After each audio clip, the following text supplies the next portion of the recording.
Hello दोस्तों, आप सभी का स्वागत है हमारे यूट्यूब चैनल एसएससी कोचिंग पे। दोस्तों, आज जो टॉपिक हम लोग स्टार्ट कर रहे हैं यह साइंस का टॉपिक है और यह 150 प्लस इसमें प्रश्न हम लोग करेंगे।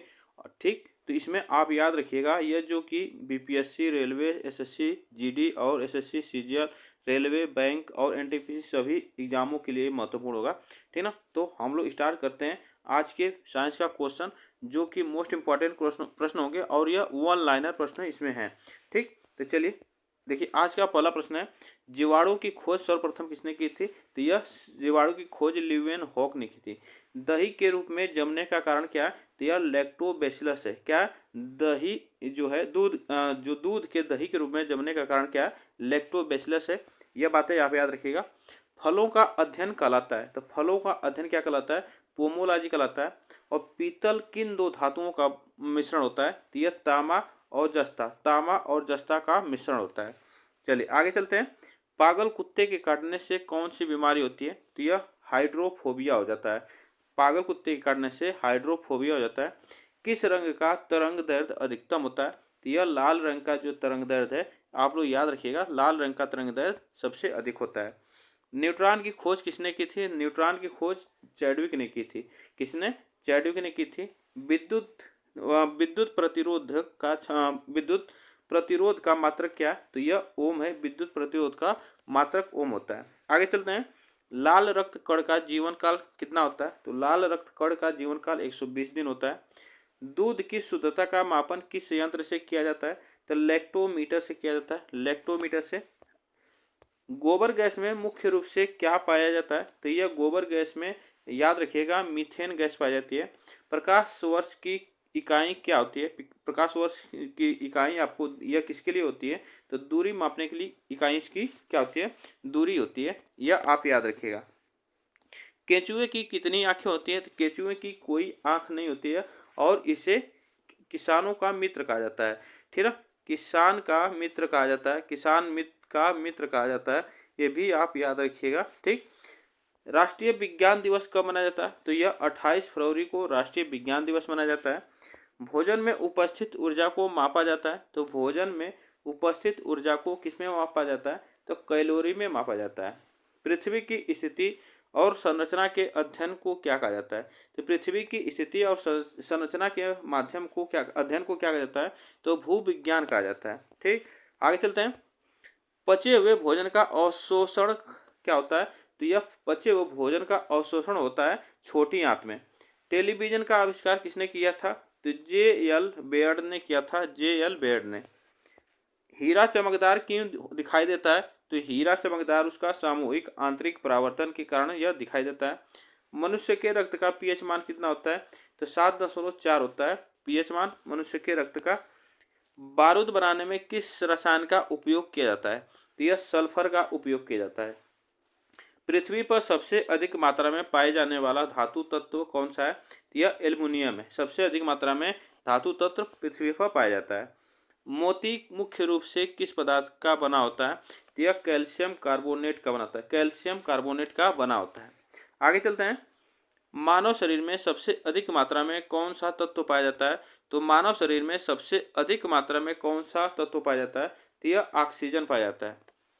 किस प्रकार के ऊतक शरीर के सुरक्षा कवच का कार्य करते हैं? तो यह आप याद रखें, एपिथीलियम ऊतक जो है, इस ऊतक जो है शरीर का सुरक्षा कवच होता है। ये याद रखिएगा। मनुष्य ने सर्वप्रथम किस जंतु को अपना पालतू बनाया था? यह सबसे पहले कुत्ता को पालतू बनाया था। किस वैज्ञानिक ने सर्वप्रथम बर्फ के दो टुकड़ों को आपस में घिस कर पिघला दिया? तो घिस कर पिघला दिया था, तो डेविड ने यह पिघला दिया था। गुब्बारों में कौन सी गैस प्रयोग होती है? तो यह उसमें हीलियम गैस प्रयोग होती है। आगे चलते हैं। लाल रक्त कण जो आरबीसी का निर्माण कहाँ होता है? तो वह अस्थि मज्जा में होता है। कहाँ पे होता है? अस्थि मज्जा में होता है। और इसका कब्रिस्तान कहाँ होता है? तो प्लीहा में। ठीक ना, इसका कब्रिस्तान प्लीहा होता है। ये भी आप याद रखिएगा। ठीक, आगे चलते हैं। लाल रक्त का जीवन काल कितना होता है? तो 120 दिन होता है। आगे चलते हैं। श्वेत रक्त कण जो का जीवन काल कितना होता है? तो यह 2 से 4 दिन होता है। 2 से 4 दिन इसका क्या होता है? जीवन काल होता है श्वेत WBC का। इसमें देखिए श्वेत रक्त कण जो होता है WBC को क्या कहा जाता है, इसे क्या कहा जाता है, यह ल्यूकोसाइट कहा जाता है, ल्यूकोसाइट। यहाँ पे देखिए लाल रक्त कण को क्या कहा जाता है, तो लाल रक्त कण को एरिथ्रोसाइट कहा जाता है, एरिथ्रोसाइट इसे कहा जाता है। देखिए शरीर का ताप नियंत्रक होता है, यह हाइपोथैलेमस ग्रंथि से, शरीर का ताप जो होता है वह नियंत्रण होता है हाइपोथैलेमस ग्रंथि से नियंत्रण होता है। किस ब्लड ग्रुप को सर्वदाता रक्त समूह कहा जाता है, तो वह ब्लड ओ ग्रुप को कहा जाता है। आगे चलते हैं, किस ब्लड ग्रुप को सर्वग्राही रक्त समूह कहा जाता है, तो वह AB जो है वह से ब्लड ग्रुप जो सर्वग्राही होता है, यह किसी भी ब्लड को ले सकता है। आगे चलते हैं, रक्तचाप मापने का यंत्र को क्या कहा जाता है, इसे सिस्मोमैनोमीटर कहा जाता है, सिस्मोमैनोमीटर जो ब्लड प्रेशर को मापा जाता है। ठीक, आगे चलते हैं, ब्लड बैंक कहलाता है, तो ब्लड बैंक कहलाता है प्लीहा, जो कि इसमें क्या होता है, इसमें ब्लड बैंक होता है, इसी में ब्लड जो RBC होता है, इसमें इसे कब्रिस्तान कहा जाता है, यहाँ पे ब्लड इकट्ठा होता है। आगे चलते हैं, भोजन का पाचन प्रारंभ होता है, तो भोजन का जो पाचन होता है वह प्रारंभ होता है मुख से। पित्त स्रावित होता है, तो वह कहाँ से होता है, यकृत द्वारा होता है पित्त स्रावित। आगे चलते हैं, विटामिन ए कहाँ संचित होता है, तो विटामिन ए जो संचित होता है वह यकृत में होता है। शरीर की सबसे बड़ी ग्रंथि क्या होती है, तो वह यकृत होती है, जो लीवर होता है सबसे बड़ी ग्रंथि होती है शरीर की। आगे चलते हैं, सबसे छोटी ग्रंथि कौन सी होती है, तो पीयूष ग्रंथि जो पिट्यूटरी ग्रंथि कहा जाता है, तो यह सबसे छोटी ग्रंथि होती है। किस ग्रंथि को मास्टर ग्रंथि कहा जाता है, तो यह पीयूष ग्रंथि को मास्टर ग्रंथि कहा जाता है। आगे चलते हैं, पीयूष ग्रंथि कहाँ पाई जाती है, तो यह पीयूष ग्रंथि कहाँ पाई जाती है, तो मस्तिष्क में पीयूष ग्रंथि पाई जाती है। शरीर में हड्डियों की कुल संख्या कितनी होती है, तो 206 शरीर में हड्डियों की संख्या होती है। आगे चलते हैं, शरीर में मांसपेशियों की कुल संख्या कितनी होती है, तो शरीर में कुल मांसपेशियों की संख्या 639 होती है। आगे चलते हैं, लार में कौन सा एंजाइम पाया जाता है, तो लार में टाइलिन एंजाइम पाया जाता है। कौन सा, टाइलिन एंजाइम पाया जाता है। विषाणुओं का अध्ययन क्या कहलाता है, विषाणुओं का अध्ययन क्या कहलाता है, वायरोलॉजी कहलाता है, वायरोलॉजी इसे कहा जाता है। आगे चलते हैं, पक्षियों का अध्ययन को क्या कहा जाता है, तो पक्षियों के अध्ययन को पक्षी विज्ञान कहा जाता है।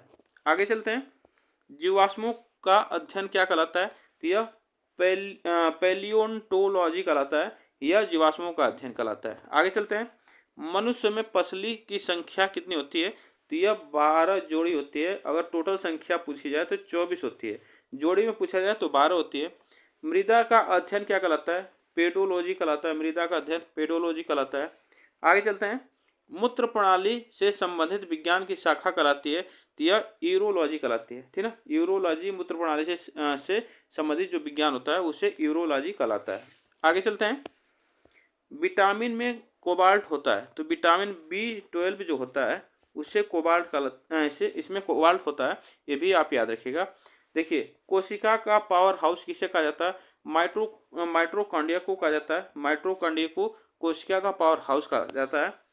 पादपों में जल के परिवहन का कार्य कौन करता है, तो यह जल के परिवहन का कार्य करता है वह करता है जाइलम। राष्ट्रीय विज्ञान दिवस कब मनाया जाता है, तो यह 28 फरवरी को राष्ट्रीय विज्ञान दिवस मनाया जाता है। नेत्रदान में नेत्र के किस भाग का दान किया जाता है, तो वह कार्निया का दान किया जाता है। किसका, कार्निया का दान किया जाता है। नेक्स्ट क्वेश्चन में चलते हैं। देखिए नेक्स्ट क्वेश्चन, संक्रमण प्रतिरक्षा के खिलाफ शरीर के प्रतिरोध के अध्ययन को क्या कहा जाता है, तो यह इम्यूनोलॉजी कहा जाता है। क्या कहलाता है, इम्यूनोलॉजी कहा जाता है। मांसपेशियों में किस अम्ल के एकत्रित होने से थकावट होती है, तो वह लैक्टिक अम्ल के एकत्रित होने से थकावट महसूस होती है। अंगूर में कौन सा अम्ल पाया जाता है, तो टार्टरिक अम्ल पाया जाता है यहाँ पे। कैंसर संबंधी रोगों का अध्ययन क्या कहलाता है, तो यह ऑन्कोलॉजी इसे कहा जाता है। मानव शरीर में सबसे लंबी कोशिका कौन सी होती है, तो वह तंत्रिका कोशिका होती है। कौन सी, तंत्रिका कोशिका होती है। आगे चलते हैं, दांत मुख्य रूप से किस पदार्थ के बने होते हैं, तो दांत डेंटाइन के बने होते हैं। ठीक ना, डेंटाइन के दांत बने होते हैं। किस जंतु की आकृति पैर की चप्पल के समान होती है, तो वह पैरामीशियम की होती है। आगे चलते हैं, केंचुओं की कितनी आंखें होती हैं? तो इसमें कोई आंख नहीं होती है। गाजर किस विटामिन का समृद्ध स्रोत होता है? तो विटामिन ए इसमें गाजर में सबसे ज़्यादा पाया जाता है, जो कि आंख के लिए बहुत महत्वपूर्ण होता है, ठीक ना। नेक्स्ट क्वेश्चन चलते हैं, किस पदार्थ में प्रोटीन नहीं पाया जाता है? तो किस पदार्थ में प्रोटीन नहीं पाया जाता है? तो चावल में प्रोटीन नहीं पाया जाता है। मानव का मस्तिष्क लगभग कितने ग्राम का होता है? 1350 ग्राम का होता है। आगे चलते हैं, रक्त में पाई जाने वाली धातु कौन सी होती है? तो इसमें रक्त में पाई जाने वाली धातु लोहा होती है, ठीक ना। किण्वन का उदाहरण है? तो दूध का खट्टा होना, दूध का खट्टा होना किण्वन का उदाहरण है। आगे चलते हैं, निम्न में से कौन सा आहार मानव शरीर में नए ऊतकों की वृद्धि के लिए पोषक तत्व प्रदान करता है? तो वह करता है पनीर, ठीक ना। यह नए ऊतकों की वृद्धि के लिए पोषक तत्व प्रदान करता है, तो वह पनीर है। इसीलिए आप लोग देखते हैं कि कच्चा पनीर जो खाया जाता है, ठीक। सोयाबीन में प्रोटीन का प्रतिशत लगभग कितना होता है? तो यह प्रोटीन का प्रतिशत सोयाबीन में 40% होता है। आगे चलते हैं, घोंसला बनाने वाला एकमात्र सांप कौन सा होता है? तो वह किंग कोबरा जो होता है, यह घोंसला बनाने वाला सांप होता है। भारत में पाई जाने वाली सबसे बड़ी मछली कौन सी होती है? तो वह व्हेल शार्क मछली है, जो कि भारत में पाई जाने वाली सबसे बड़ी मछली है। दालें किसका एक अच्छा स्रोत है? तो दाल में सबसे अच्छा स्रोत जो होता है प्रोटीन का होता है। देसी घी में से सुगंध क्यों आती है? तो देसी घी में सुगंध क्यों आती है? तो ये डाई एसिटिल के कारण जो होता है इसकी सुगंध आती है घी में, ये भी आप याद रखिएगा। इंद्रधनुष में किस रंग का विक्षेपण अधिक होता है? तो इंद्रधनुष में किस रंग का विक्षेपण सबसे अधिक होता है? तो यह लाल रंग का विक्षेपण सबसे अधिक होता है। आगे चलते हैं, लिंग निर्धारण कहाँ से होता है? तो लिंग निर्धारण जो होता है वह पुरुष के क्रोमोसोम से होता है। मनुष्य का हृदय होता है तो वह 4 कोष्ठीय होता है। इसमें मनुष्य का जो हृदय होता है, हार्ट होता है, वह 4 कोष्ठ में बटा होता है। आगे चलते हैं, मानव शरीर में गुणसूत्र क्रोमोसोम की संख्या पाई जाती है, तो इसमें 46 पाई जाती है, ठीक ना। अगर जोड़े में बात की जाए तो यह 23 होती है, जोड़े में 23 होती है। आगे चलते हैं, शरीर का सबसे बड़ा अंग कौन सा होता है? तो वह सबसे बड़ा अंग जो होता है त्वचा होता है। शरीर की सबसे बड़ी कोशिका कौन सी होती है? तो तंत्रिका तंत्र होती है सबसे बड़ी कोशिका। विषाणुओं का अध्ययन क्या कहलाता है? तो विषाणुओं का अध्ययन वायरोलॉजी कहलाता है, इसको याद रखिएगा। संक्रमण के खिलाफ शरीर के प्रतिरोध के अध्ययन को क्या कहा जाता है? तो यह इम्यूनोलॉजी कहलाता है, इसे इम्यूनोलॉजी कहलाता है। मांसपेशियों के अध्ययन को क्या कहा जाता है? मायोलॉजी कहा जाता है। भ्रूण के विकास के अध्ययन को क्या कहा जाता है? तो भ्रूण विज्ञान कहलाता है, भ्रूण विज्ञान इसे कहते हैं। कीड़ों के अध्ययन को क्या कहा जाता है? तो कीट विज्ञान इसे कहा जाता है, कीट विज्ञान। मनुष्य के शरीर में में अधिकांश भोजन कहाँ पचता है? तो छोटी आंत में पचता है। आगे चलते हैं, लेजर का उपयोग करके त्रिआयामी छवि के उत्पादन के अध्ययन को क्या कहा जाता है? तो यह होलोग्राफी कहलाता है, इसे होलोग्राफी कहा जाता है। शक्ति का मात्रक क्या होता है? वाट होता है, शक्ति का मात्रक वाट होता है। बल का मात्रक क्या कहलाता है? तो बल का मात्रक जो होता है वह न्यूटन होता है। अब कार्य का मात्रक पूछा जाए तो इसका मात्रक जूल होता है। आगे चलते हैं, नेक्स्ट क्वेश्चन पे, चालक की वैद्युत प्रतिरोधकता की मात्रक क्या होती है? तो ओम मीटर में होती है, ओम मीटर में होती है। लोहे में जंग लगना किस प्रकार का परिवर्तन है? तो रासायनिक परिवर्तन है, यह बातें आप याद रखिएगा। पारसेक मात्रक है, तो पारसेक किसका मात्रक है? तो यह दूरी का मात्रक जो है पारसेक है, ठीक ना। ये भी आप याद रखिएगा, दूरी का मात्रक पारसेक है।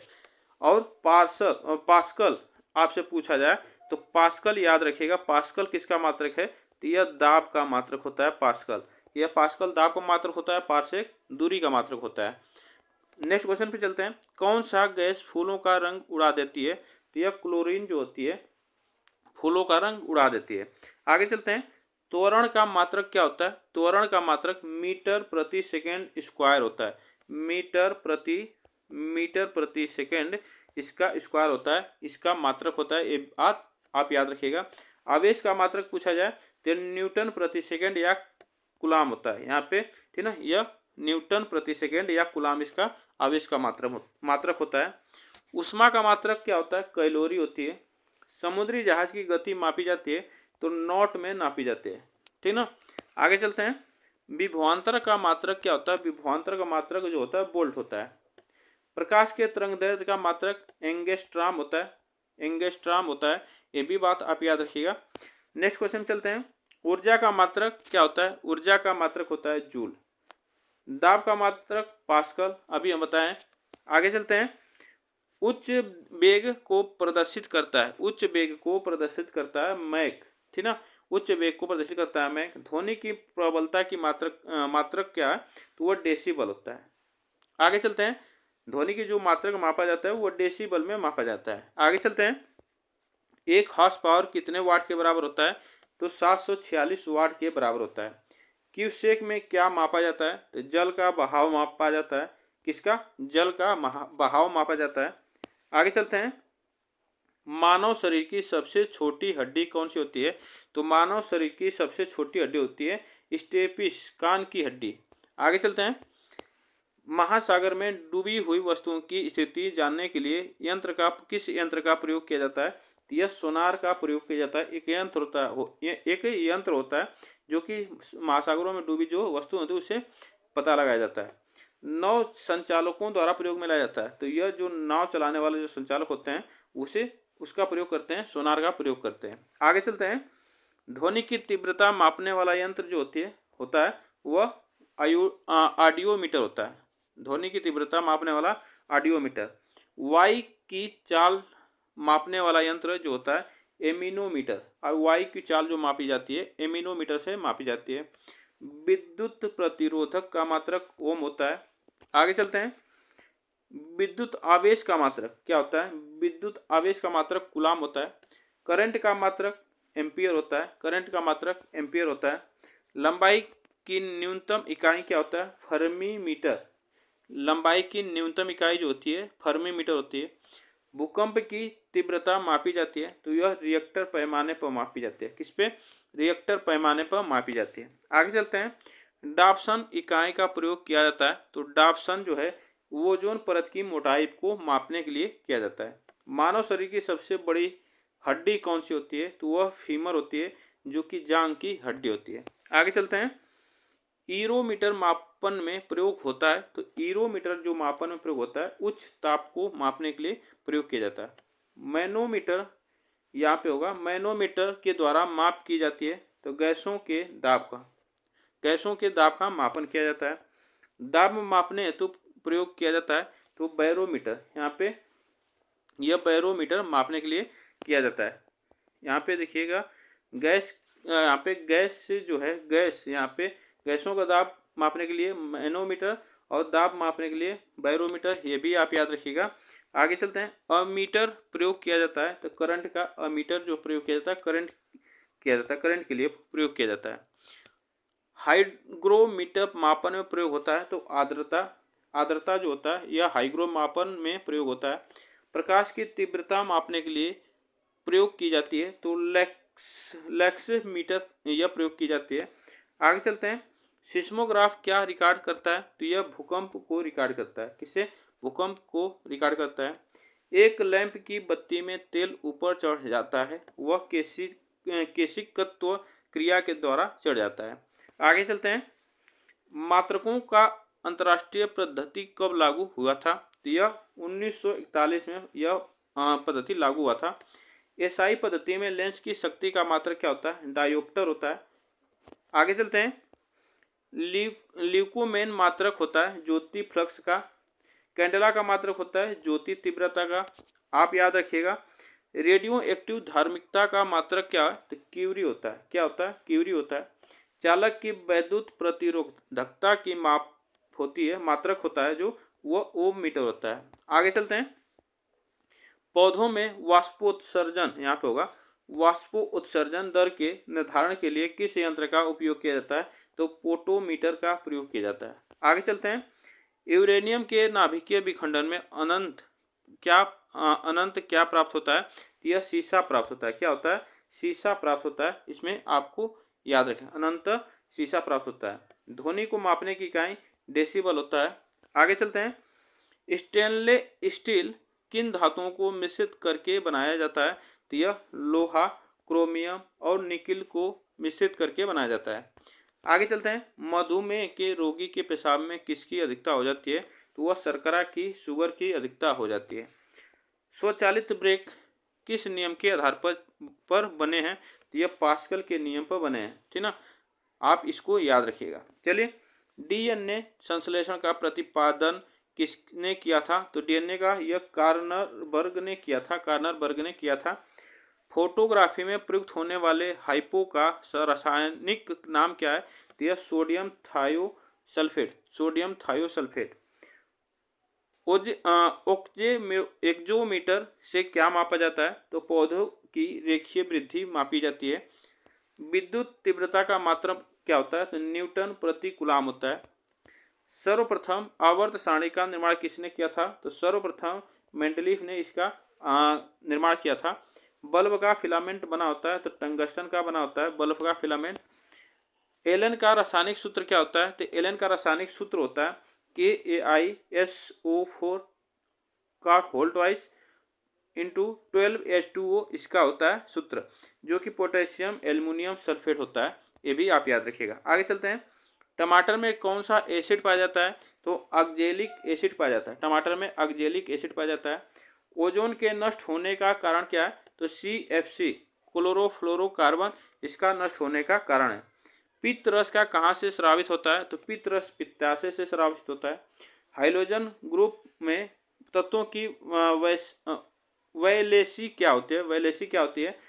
इसमें आप याद रखिएगा, इसमें एक होती है। किस विटामिन की कमी से शरीर में सूजन हो जाती है? तो विटामिन C की कमी से शरीर में सूजन हो जाता है। आगे चलते हैं। सोल्डर धातु किन तत्वों को मिलाने से बनती है? तो सीसा और टीन से बनती है। लेंस का सूत्र क्या होता है? लेंस का सूत्र अगर पूछा जाए तो याद रखिएगा 1/F = 1/V - 1/U, इसका जो होता है मात्रक होता है। आगे चलते हैं। प्रोटीन का पाचन किस एंजाइम के द्वारा होता है? तो पेप्सिन ट्रिप्सिन जो होता है वह प्रोटीन का पाचन किस मात्रक के द्वारा यहाँ पूछा गया? तो पेप्सिन ट्रिप्सिन, याद रखिएगा। मनुष्य में कितने गुणसूत्र पाए जाते हैं? तो 46। खट्टे दूध में कौन सा अम्ल पाया जाता है? तो यह लैक्टिक एसिड पाया जाता है। पौधों द्वारा नाइट्रोजन किस रूप में प्रयोग किया जाता है? नाइट्रेट के रूप में प्रयोग किया जाता है। प्रकाश संश्लेषण होता है तो केवल दिन में होता है। प्रकाश संश्लेषण जो होता है वह सूर्य की रोशनी में होता है, याद रखिएगा, सूर्य की रोशनी में सिर्फ होता है, सूर्य की किरणों में सिर्फ होता है। आगे चलते हैं। प्राकृतिक वर्ण का सिद्धांत किसने प्रतिपादित किया था? तो डार्विन ने इसका सिद्धांत प्रतिपादित किया था। पौधों में प्रकाश संश्लेषण की क्रिया कहाँ होती है? यह क्लोरोप्लास्ट में होती है। पौधों में प्रकाश संश्लेषण की क्रिया क्लोरोप्लास्ट में होती है। भारतीय कृषि अनुसंधान संस्थान कहाँ स्थित है? तो नई दिल्ली में यह स्थित है। विश्व का सबसे लंबा जीवित वृक्ष कौन सा है? सिकोया, यह सबसे बड़ा लंबा जीवित वृक्ष है। भारत में हरित क्रांति के जन्मदाता किसे माना जाता है? MS स्वामीनाथन को माना जाता है। रेगिस्तान में पाई जाने वाली वनस्पति को क्या कहा जाता है? तो जीरोफाइटा कहा जाता है, जीरोफाइट्स कहलाता है। खरीफ के मौसम का समय होता है तो जून से सितंबर। विश्व में प्राकृतिक रबड़ का सबसे बड़ा उत्पादक देश जो है थाईलैंड है। यह बातें आप याद रखिएगा। तो इतना ही प्रश्न हम लोग करेंगे आज के लिए बस। तो आप लोग बताइएगा ये प्रश्न कैसे लगा आप सभी को। वीडियो को एक बार लाइक शेयर जरूर कर दीजिएगा और चैनल को सब्सक्राइब कर लीजिए, जिससे कि आपको डेली का करंट अफेयर और यहाँ पे सुबह आपको डेली करंट अफेयर आपको यहाँ पे मिलता है। तो सुबह डेली करंट अफेयर मिलता है और रात 8 बजे आपको जीके के क्वेश्चन मिलेंगे, ठीक ना। जीके के क्वेश्चन आपको GK GS के क्वेश्चन मिलेंगे, ये भी आप याद रखिएगा। तब तक के लिए थैंक यू सो मच आप सभी को।